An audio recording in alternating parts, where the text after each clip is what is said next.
Hey class, this is Rachel Weems, and today I'll be talking to you about Warren Bennis's 4 Competencies of Leadership. I attached the PowerPoints to the discussion board if you'd like to follow along. Throughout this presentation, I have 4 learning objectives for you to obtain. The first objective is to introduce you to who Warren Bennis is and how his research and publications have influenced areas of leadership and management. The second objective is to allow you to get a greater understanding of the 4 competencies of leadership. Third is to understand the strengths as well as the criticisms to this theory. And last and most importantly is for you to understand how this theory can be applied to your everyday roles and practices.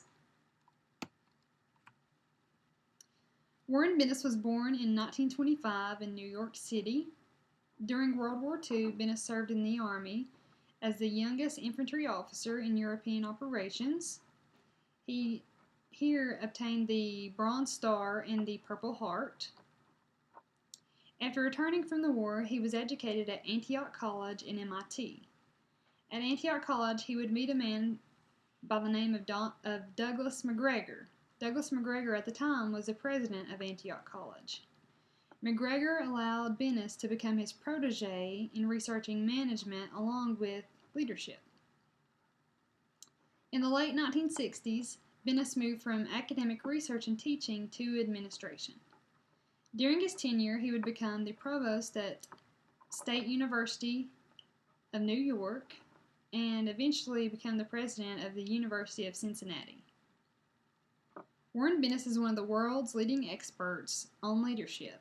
He's a lecturer, consultant, and advisor. He's advised 4 of the U.S. presidents, 2 of being John F. Kennedy and Ronald Reagan.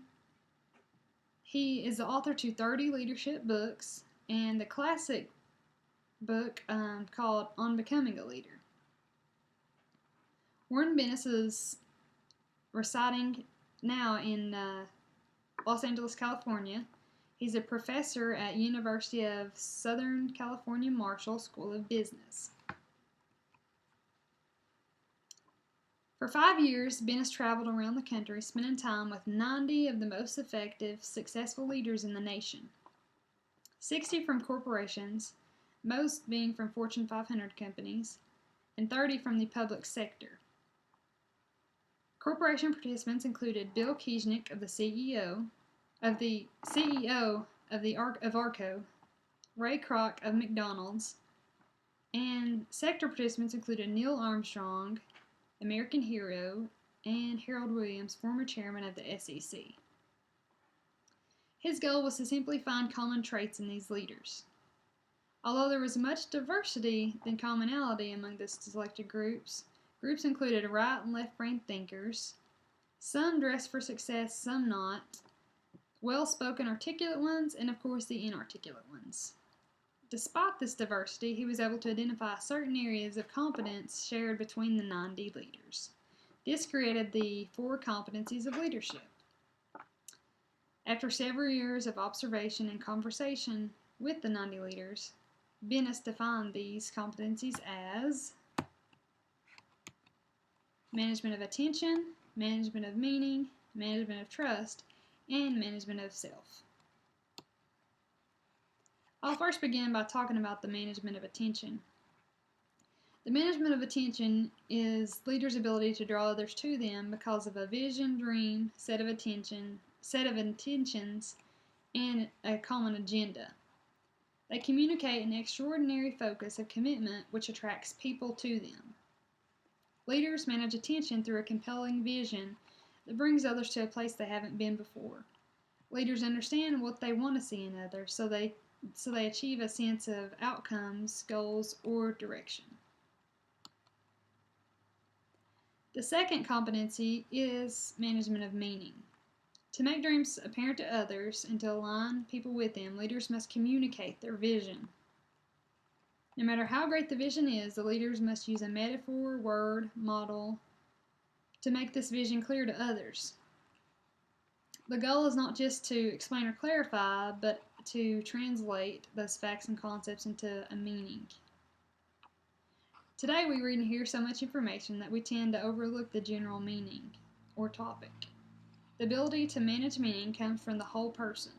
It is not enough to use the right word or technique or to hire a public relation person to write the speech, but rather conveying your meaning into an effective process.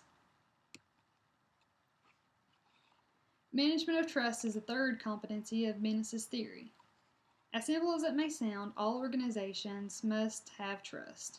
This evolves from reliability and what Bennis calls constancy. In his study, Bennis concluded people would much rather follow individuals they can count on and have different viewpoints to as to the people they agree with but who shift positions frequently. A leader must be able to exemplify constancy and focus.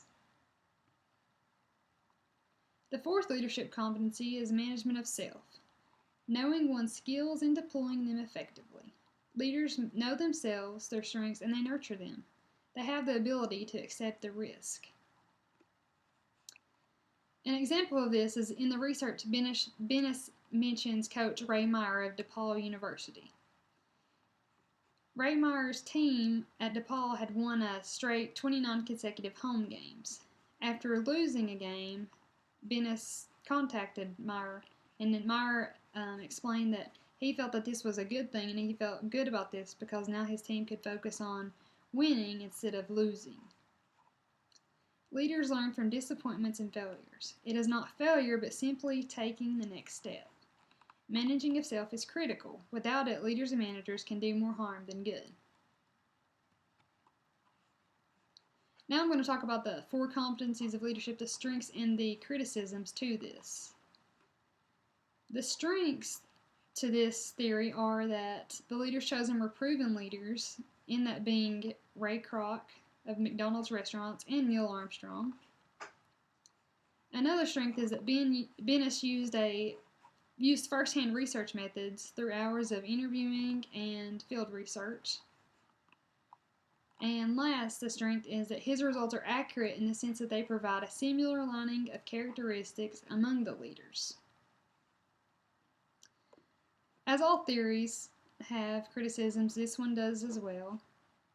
Unlike other theories that say that leaders are born and not made, Bennis goes against this. He says that these four competencies are ingredients for becoming a leader and not traits.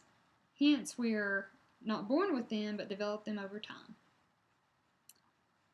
And the last criticism is the time period in which this research was developed. It was the time period in the late 1980s, and during this time, America was suffering from the leadership gap, changing economy, and values.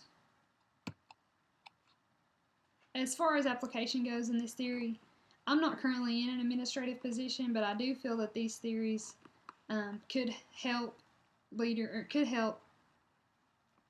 leadership positions such as directors, supervisors, and managers.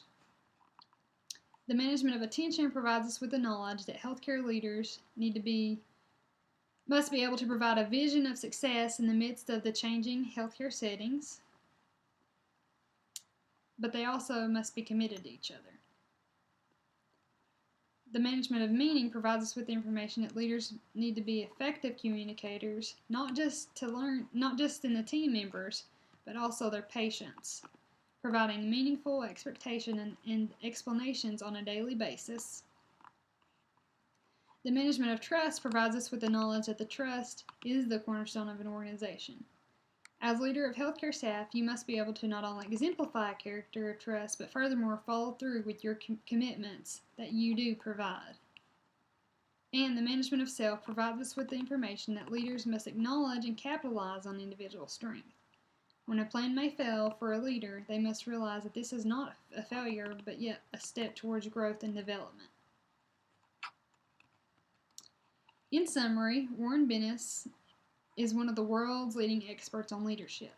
A lecturer, consultant, and writer, Bennis has been an advisor to 4 U.S. presidents, including JFK and Ronald Reagan. He's the author of 30 books, including the classic On Becoming a Leader. The 4 competencies of leadership are management of attention, management of meaning, management of trust, and management of self. And Bennis's theory can be applied in several aspects of life, from communication to maintaining self-control as a leader. Thank you for your time.